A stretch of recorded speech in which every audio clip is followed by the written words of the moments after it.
Okay, Daniel, can you say something? Hey, good afternoon, everyone. Good morning to those on the West Coast. Well, great. We hear you very well. Um, I haven't posted for a number of days because I've been out of the state uh, in a conference, and I got back yesterday. So I felt it would be right to make it for it and invite Daniel uh, to share some news with us today. But I want to kind of give an update on some of the things that I'm aware of, and then we'll kind of go to a question and answer. Comments are open as well, so please provide any comments. We can bring them on the screen and then try to answer questions that you might have through this live event. One of the things that I wanted to give an update on is the work that they're doing in Jerusalem. Daniel and the team have been receiving donations. Rosemary, glad you joined us. Good to see you. And they've been out already and making a difference with those donations, with the soldiers and the needs that they have. Do you want to tell us a little bit about this image that you shared with us? Yes, this is a soldier from the one of the paratrooper commando units. Specifically, it is the unit that my colleague Neil is a part of, and they are right now receiving a drone that was contributed to them and that we sent down to them. Now, you might want to know what the drone is for. Well, you can probably, most of you can make guesses. But from what I understand, is that the drone, in combination with a sniper or someone with a bazooka, a rocket propelled RPG, a rocket propelled grenade, is very deadly. When the drone has thermal imaging, it's used to spot targets that are difficult to locate, and then they can be dealt with. What one soldier from a different unit that received one of our drones said is that it is a game changer. Yeah, so I saw that Miriam joined and made a comment. Thank you as well. Really, the purpose of the drones is to save lives. So the drones are able to go in an area that a person would be in danger to use their eyes and sees what's happening. And the drones go and give us another point of view without endangering a person's life. So uh, the drones save lives at the end of the day for us, right? Additionally, they have thermal imaging, which allows them from those high vantage points to get a lay of the land and where the enemies are spread out and so on. Definitely. The next thing I kind of wanted to go over and share with you all is the Rafah border. And the Rafah border is the border that Israel has with Egypt in the Gaza Strip. It's a border that's mostly used for commerce, um, but it's now used for humanitarian aid coming in from the south border of Egypt and the Gaza Strip. It's also the border that uh, individuals are leaving the Gaza Strip. You might have heard on the news yesterday that the United States has struck a deal with Egypt and Israel and Gaza to release American citizens. I know the British are in an agreement to try to do the same. Uh, I'll just update that unfortunately that deal did not go through yet, and it is still working out the kinks. But as of yet, they don't yet have an agreement to release the American hostages. no, not the hostages. These are Gazan. These are dual citizenship Gazan people who have American citizenship as well that are leaving the Gaza Strip. Uh, I've My apologies. also I also heard that America is also prepared to arrive by the sea and evacuate American nationals that way from the Gaza Strip as well if the Egypt crossing is not sufficient. But what's kind of unique is Israel's asking for the citizens to move away from the areas that are being targeted. It doesn't necessarily mean they leave the country. It's either we're going to target the north, please move south, or we're going to target the east, please move west. But what we're hearing as well is that Hamas is holding their citizens hostage to an extent. And they're making it difficult and threatening the citizens not to leave the area as well. And they're being used as human shields, which is very sad. So, one thing you could pray for is the citizens in Gaza who are desiring to leave the area and are really being held back by Hamas. Pray for them to be able to overcome that challenge of being restricted from moving and leaving the area. So that's what's happening on the Gaza side. In contrast to that, we have what's happening in Sderot, which is a city on the northern side of the Gaza Strip on Israel. It's used to being pelted heavily by rockets during this time. And this is the mayor of Sderot, David Alon, and he's standing in a house that received a direct hit a couple of days ago is when I captured this clip. And what he's telling the citizens is because they're being shelled, he's telling them to remain in their homes and not leave.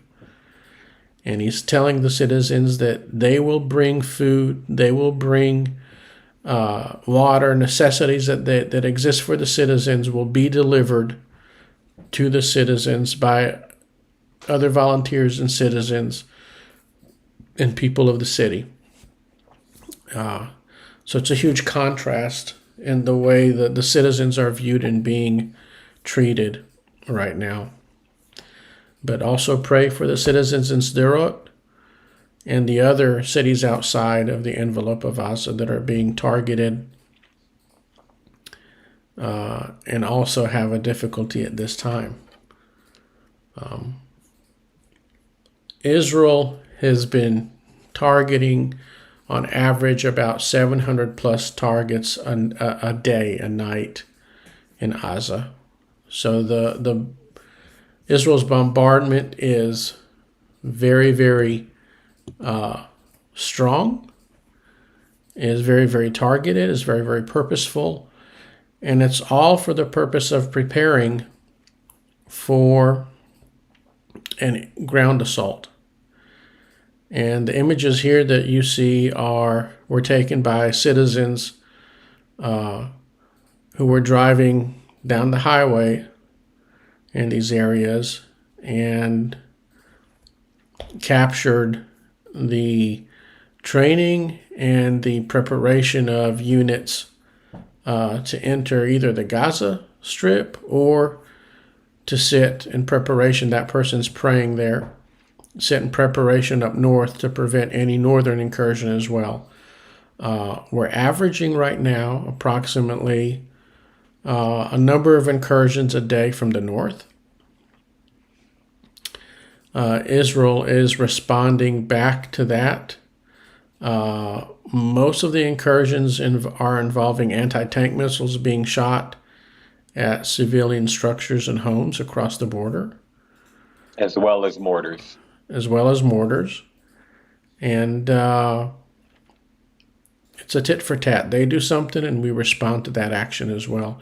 Israel's not really desiring to go open up a full-fledged front at the north at this time. There's really two groups that we have that are enemies that are actively attacking us right now. You have Hamas in the Gaza Strip, but you also have Hamas up in Lebanon outside of Israel trying to have incursions. And you have Hezbollah, who is really a much larger force up in Lebanon, who's also letting us know they're there, but they're not taking full action at this time. Both of these groups are being subsidized and directed by Iran. But there is a difference between the two groups. One is armed, trained, and subsidized, and the other is armed, trained, subsidized, and directed at what they can do. So Hezbollah is directly, the actions that they take are directly approved and blessed, if you want to say, by Iran. And Hamas is more of a wild card. They're doing their own thing. That's kind of the interpretation that I heard in the news from some previous military officials, kind of defining the difference between the two. What do you have to say about that, Daniel? I would say that it's unclear exactly how much direct influence Iran has over Hamas. They certainly are, direct chain of command over the Hezbollah. You mentioned, of course, the size differences. Hezbollah is a much better geared, larger organization, as you mentioned. But another important thing to remember is that the Hezbollah has just spent the last 10 years in heavy warfare in Syria and are very battle hardened and battle trained. It's a big difference. Hamas is a neighborhood bully, and Hezbollah is an army. And I'm not saying that underestimating the Hamas, because they certainly caught us with our pants down 9 days ago. Definitely, but Israel's trying to avoid starting two events in the same time frame if they can. And I think Hezbollah is also looking and seeing how Israel reacts right now, and it's a warning both to them and to Iran on Israel's determination to not take it sitting quietly. There's a lot of speculation that can be made regarding who's doing what and who's watching and who's making what plans. It could be that we will strike Hezbollah before they strike us, because there's a pretty high chance that if we actually get to the point that we all want to of toppling Hamas, that the Hezbollah, directed by Iran or even Iran itself, will weigh in, because losing the Hamas will be a big blow to Iran in their three directional strategy against Israel. And that's something they clearly would not want, and they will for sure be willing to involve the Hezbollah, and they might even involve themselves. Correct. Their main hands on the ground, boots on the ground in Israel is Hamas, and that is their proxy. So we have a scenario where think of a pimp, or think of some type of mobster and a whole bunch of henchmen that do his dirty work. That's kind of the relationship. They don't want to lose all their henchmen doing the dirty work. They don't want to lose Hamas. It would be a huge, huge loss for Iran should that happen. And that's why this whole situation is complicated in its nature. And you have all these other countries involved. But at the end, the people that really are losing are the subjugated poor citizens in Gaza and the citizens in Israel who have to suffer the terrorist tactics and attacks as well. But there's an element of Hezbollah using Palestine, or even the Palestinian people, not necessarily the nation, but the people themselves are being abused. And we hope that things change for the better, for a future of peace and quiet. Watching these videos of the army preparing reminds me of preparing for the Lebanon War in the 80s. I was a young kid at the time. I was with Dad, and we were up north, and we saw all the tanks moving and preparing to enter. And this really has the same type of feeling to me of what it was back then. Well, that's not surprising considering this is the worst escalation of violence in the Israel-Palestinian front since 1973. Correct. So this is big stuff. This is really serious. People need to be praying and going in front of God and asking for His wisdom and mercy, because this is not a simple thing. America is having another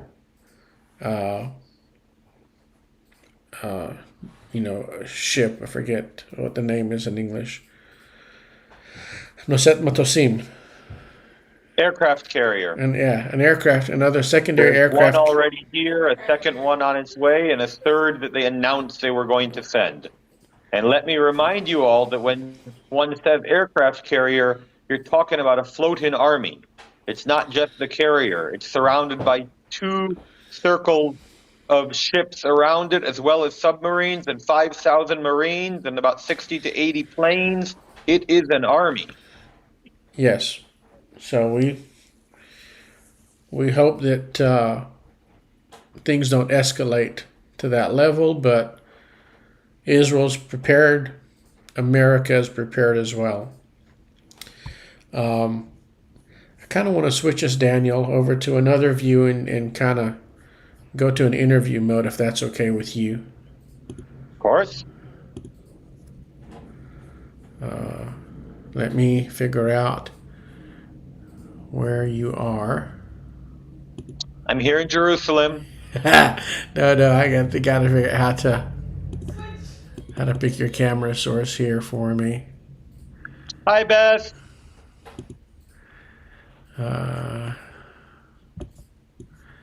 Here you are, guest 1. All right, there you are. I am number 1. Yeah. So, this is excellent. I don't know. It swapped cameras on me, but that's fine. And the names I got backwards. So let's see. It's like when you get a tattoo in a foreign language and you actually wrote hummus spelled backwards instead of something cool. Yes. Oh my goodness. Let's see. Well, you know what? I'm just going to turn off the names. It'll be less embarrassing that way.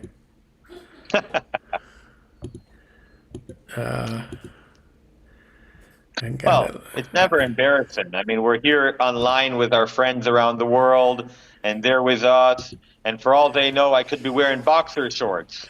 Correct. It's entertaining. How about we phrase it that way? So there's a couple of things that I wanted to kind of ask you about, and people may not even know about. What a mighty staff we have at Netivyah. And, people may not know how big Netivyah is. They obviously probably know of the good works that we do, and our reputation is out there. But can you tell us practically how many people are working at Netivyah? What areas are they focusing on, so people have an idea? Well, currently there's about 22,000. No, there's about eight. There's eight of us. We have one who works in bookkeeping, two working in media. Um, we have a couple who are working in pastoral positions as well as shepherding. There's myself, who basically makes sure that everyone else works. I'm the whip.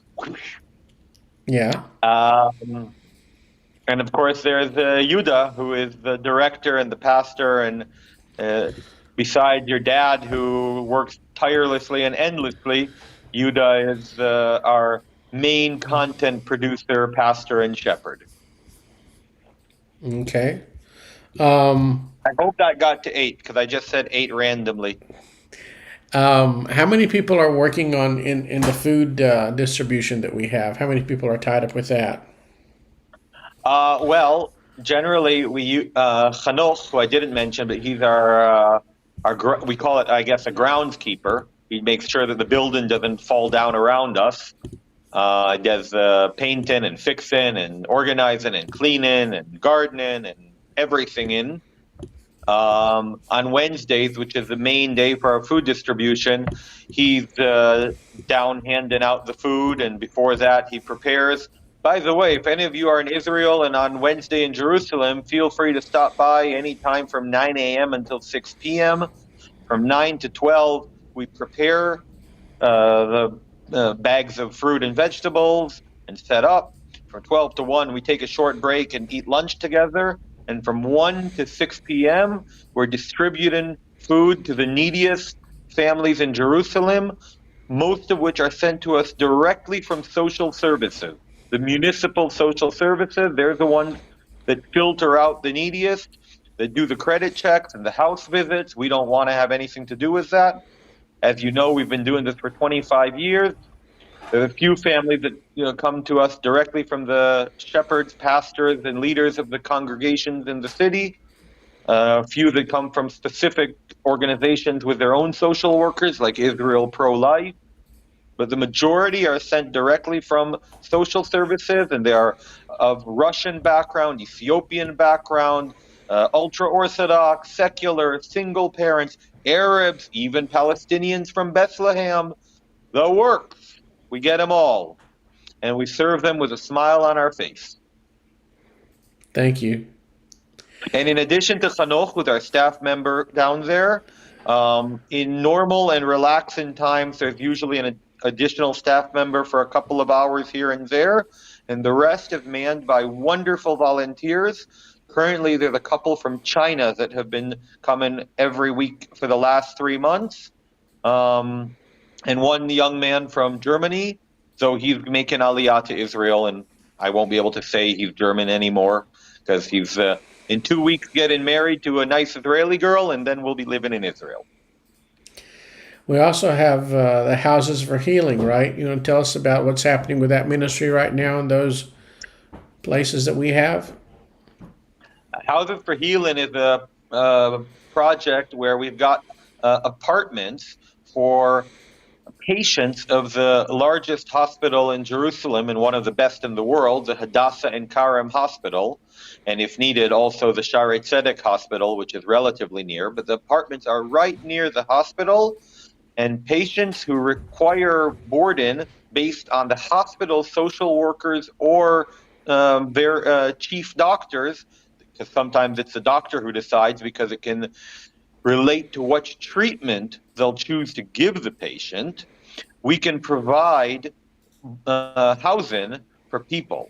For example, we just recently had a soldier from Kiryat Shmona, all the way in the north, a young man who was battling cancer, and he and his mother came and stayed in the apartment free of charge for a period of about 6 weeks, and were greatly blessed by the wonderful volunteers that spend time with them, have meals with them, and we've had quite a few people stay in these apartments, and each and every one of them has reported how amazing it was, how touched they were, and in conversation with them, they would always bring up how they know a Messianic Jew and they're all such wonderful people, and so on and so forth. In other words, it's really connecting them with a positive experience given to them by Messianic Jews. And right now, there is a family from Kurdistan in the apartment who's brought here by our dear friend and partner, Jonathan Miles, to have life-saving treatment on their baby, heart surgery. And additionally, there is a oncological patient, a cancer patient from Herzliya, who will be staying at the apartment until about the 20th of November. So that is the situation there, and it's an amazing project that we just started this year. Correct. And when we have an opening in these apartments, they're also available to be used for any of the families that have been affected by their homes shelled and destroyed in the South. I know there was a scenario where we offered some housing with friends that we know, for the lady that probably you've seen on the news, the lady that was carrying a 9-month-old and a 4-year-old. The 4-year-old was shot in the foot, and they were left to crawl back to Israel on their own recognizance. Can you tell us something? Most people think that those are her children, but can you give us some insight about what you know about that story? All right. Well, first of all, I was unaware of that story until a couple days ago. I, like many of you, was duped by Palestinian propaganda when I saw a report that said, "Look how wonderful we are! Look how well we treat people. We just released a mother and her 2 children who were hostages in Gaza, and it will shortly. You'll see it soon on Al Jazeera, which, I might add, is a propaganda channel full of lies." Turns out the footage that was released and broadcast nonstop to show how wonderful the Hamas is was footage not from 2 days ago, but rather from the first Saturday, a week, 9 days ago, when this whole horrible, horrible thing happened. And they had, as Barry said, wounded these children, wounded this woman. They dragged them to the border with Gaza, and then, for reasons unknown to me and probably to most people, chose to release them, possibly, and filmed it. It probably was to have that propaganda material for later when they needed it. But it turns out that the woman was not the mother of the children, but rather a neighbor who the children were staying with. The mother of those children is still unaccounted for, is still MIA. The father was in Israel at the time and is in Israel at this time, and he and his 2 children, of course, they've all heavily traumatized, were going to come up to Jerusalem to one of the houses related to us, but in the end chose a different place to be in. And of course, they are receiving considerable therapy. Just to kind of give everyone a metric of those that have been murdered in Israel, the metric is, bodies recovered are about 1,100 so far. Out of that, approximately 900 are civilians, women, children, young boys, right? Non-serving individuals, and approximately. I'll correct you that the bodies recovered are at 1,350. Okay. Maybe even 1,400 by now. And the soldier numbers, right, is in the 200 to 300 range. It's a much smaller number, and about 100 plus are identified as being kidnapped. Mike, 155 is the current count given by the Army about half an hour ago, maybe an Okay. hour, of being kidnapped. But I also want to point out that the Hamas's attacks were to very specific locations. It wasn't random. And 5 of those locations were army outposts, and that's where the majority of the military casualties were. And the other 20 some locations were to civilian locations, and that is where the vast majority of the casualties were civilians, and they were targeted, and it was intentional, and they were instructed to kill as many as they could of all ages and genders.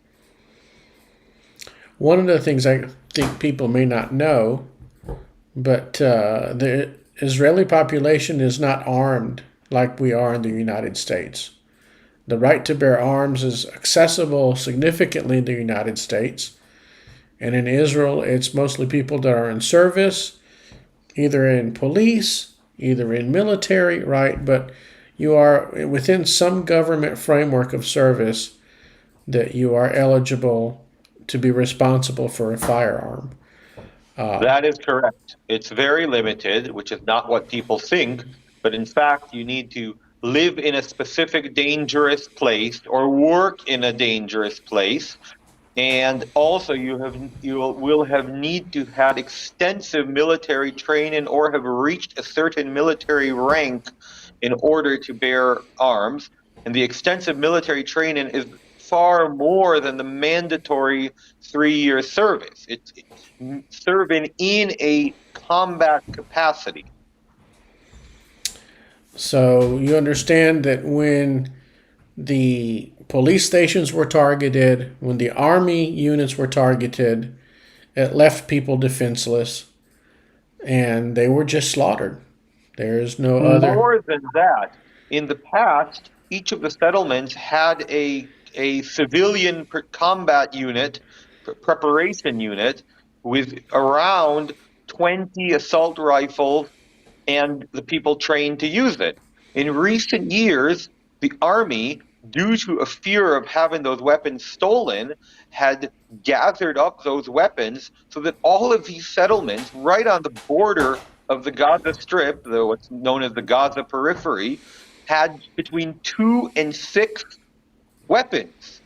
And they were facing off against squads of 25, 50, 75 armed Hamas commandos, armed to the teeth with grenades, assault rifles, rocket propelled grenades. There was no way. And the stories of bravery that do come out are inspiring and amazing. People gave their lives. People gave their Imagine. lives. Um, whew. So, what can you all do? Y'all can Are you pray. asking me or are you No, about no, to tell them? I'm telling them. What can you all do? One is pray. On the Netivyah USA site, we're going to set a weekly prayer challenge for you. Beth already sent the first one prior to this live stream. And we want it to be a two-way conversation. I also want our live streams to be two-way conversations. So the people that are online, if there is an encouraging statement you want to put in the comments, please put it. I'll share it on screen here before we close this live stream. Or if you have any questions, feel free to chime in. Yeah, if you have questions as well. But also for people in Israel, people outside of America, in America, the Facebook groups, please engage with us and with other fellow believers around the world. It's a community, so be part of that community. Additional to Bess's weekly challenge, which is a great idea, I want to mention that on the Netivyah page, we've put a list of all of the believer soldiers that we know that have been called up, and you can read their names and pray for them by name. Yes, I didn't know that. We'll also post that link here as well. That's awesome. That's great. And there's a big list. On Saturday at the congregation, we read out that list. It's about 70 soldiers. We read them by name and prayed for them. The second thing that I ask is that you all like the Netivyah Israel page, the Netivyah USA page, that you all follow, share it. The same for our YouTube channels. Subscribe, share it, get the word out, because we have a unique perspective living in Israel and lived in Israel. We have a perspective that I would say is authentic and is close to the heartbeat of what's happening in the country, especially among the Messianic believers and the communities of Messianic believers in Israel as well. Additionally, you don't know who you know, who your friends are, who they know, who we can reach out to. And we don't know how our sharing will influence and will affect this reality. So share it. Please do. With sharing and getting the word out, we have a great blessing in front of us. We have a matching challenge donation that's began as of Friday, but I'm only getting to it now. But in this next short period of time, let's say the next couple of weeks, if we can reach at least $50,000 in donations, then we have a donor that will contribute, match, double your money, double your dollars, up to Oh, wow. 50,000 That's on his amazing. part. So please make a difference.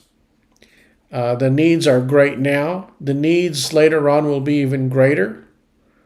Go ahead. In this short conversation, we haven't gone into all the needs, and there are the guys who were recruited. You have to understand the Army provides gear for the soldiers that are on staff currently, but which is 170,000 soldiers in all fields, logistics, human resources, and so on, not just combat. We just called up 360,000 reserves, the majority of them for combat. What that means is the combat part of the Army has about gone up by about 6 times its normal amount. Now, those guys are not geared. It sounds crazy. We're supposedly the strongest army in the Middle East and so on and so forth, but those guys don't have helmets, don't have Kevlar vests. They came from their houses without boxer shorts, socks, shirts. You think I'm joking, but I'm serious. These are the things that are in high demand. Toothpaste, toothbrush, deodorant, face towels. It sounds like we're a banana republic, but these guys who came in a moment's notice, left their synagogue and went to fight, came with nothing, and we are their support. We are the wind beneath their wings, to quote a song, the wind in their sails, and we are pushing them forward, and we are with them, and we need to support them. Definitely. So where do you find support? You can find it in 3 places. And there's really 2 sources for support. There is directly to Israel. Most of the international people that don't need a U.S. tax deduction are directly donating to the PayPal and either wiring information in Israel. And if you need a tax donation, a 501c3, registered charity in the United States, you can donate to Netivyah USA. That's really the distinction between our organizations. You can find on our Facebook page a link and a QR code to scan. On the Netivyah Facebook page, you can find a link and a place to scan.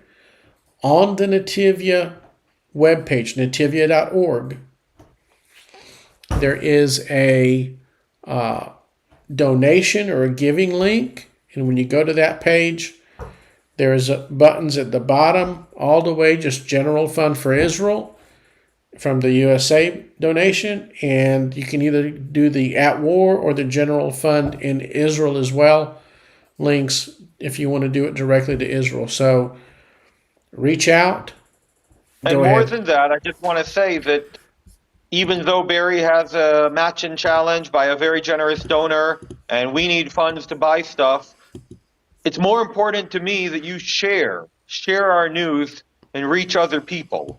And if you want to contribute, that's wonderful. And if you want to contribute, there's also many other great places to contribute, like the medical organization, MADA, and others, and do what you feel called to do and what's on your heart.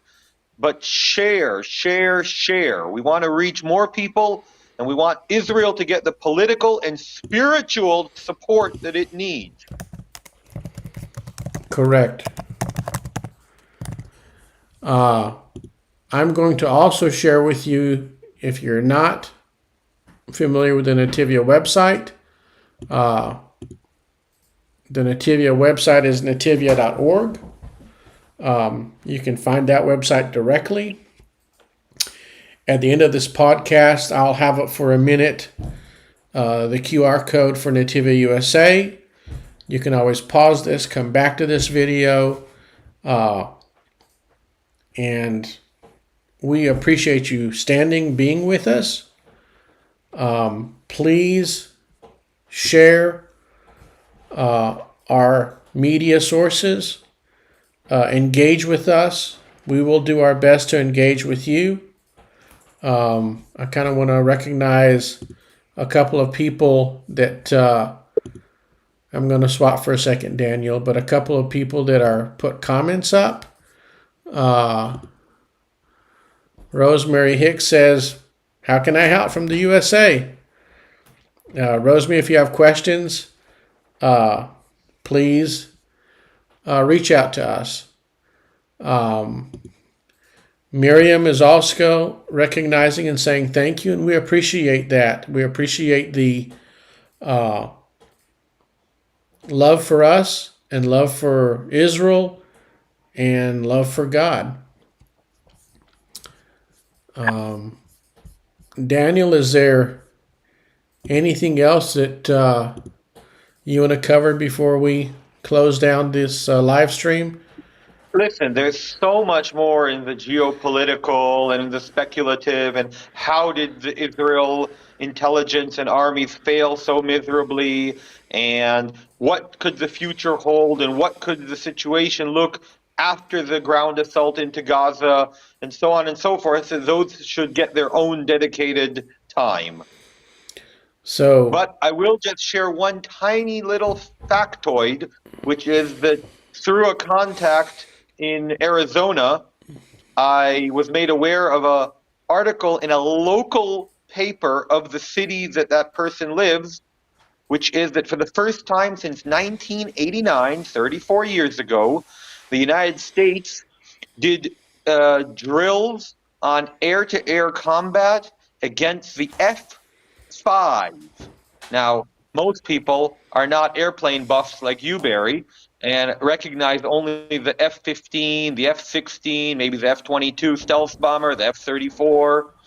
But the F-5 is a plane that is used by four aircraft, air forces in the world: the United States, China, North Korea, and Iran.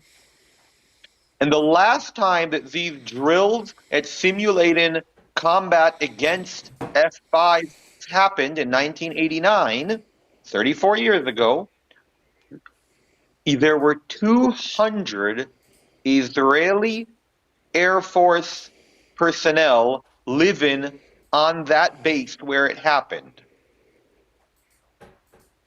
So if you connect those dots, it's getting rather interesting in the air. It sure is. Again, thank you, everybody. We should be double streaming this to YouTube, and I'll validate that it's there as well at the end. God bless you all. I'm going to share the end card for you here. You can scan that with your phones, and it will pop up a PayPal page to accept donations. We thank you. We thank you for joining us. Please provide comments on what you'd like to hear. What would you like us to cover? I'm so happy that Daniel joined us, and we will do joint sessions like this again. Dad is currently in Brazil, and when he gets back for a couple of 2-3 days, in about a week, he will be heading off to India. So I just want to point out, since I've had a lot of people asking me about Joe, that Joe and Marcia and the whole family is very safe and nowhere near anything that can cause them harm in the context of this conflict. correct. Marsha's with us here in the United States. Dad's in Brazil, and he'll be heading out to India as well later on in the month. So God bless you all. It's gone far longer than I thought it would go. That's because it was better. And just so you know, guys, this was completely spontaneous. Barry and I scheduled this about 4 hours ago. So if you want more, we're glad to give it to you. Let us know. Let us know. God bless you all. Shalom. Y'all have Shalom. a blessed week. Bye bye.